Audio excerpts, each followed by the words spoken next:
নমস্কাৰ Assamese online education চেনেলটোলৈ আপোনালোকক স্বাগতম জনাইছো। আজি ভিডিঅ'টোত বশিষ্ঠ আশ্ৰম সম্পৰ্কে আলোচনা কৰিম।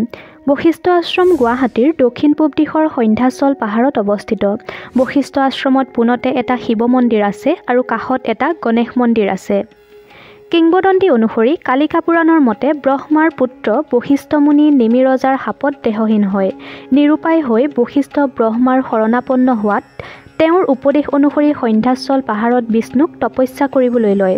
তপস্যাত বিষ্ণু সন্তুষ্ট হয় আৰু বশিষ্ঠই সন্ধ্যা, ললিতা আৰু কান্তা এই ত্ৰিধাৰা প্ৰবাহিত কৰি গংগাক নমাই আনে।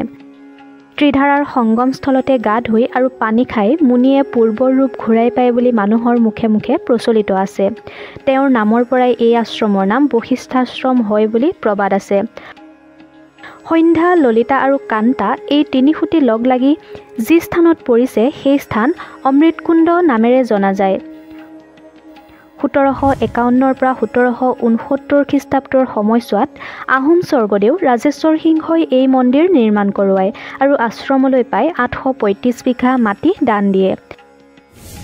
বশিষ্ঠ দেৱালয়ৰ উৎসৱৰ ভিতৰত মাঘী মেলা, শিৱৰাত্ৰি, বলবম আদি হৈছে প্ৰধান।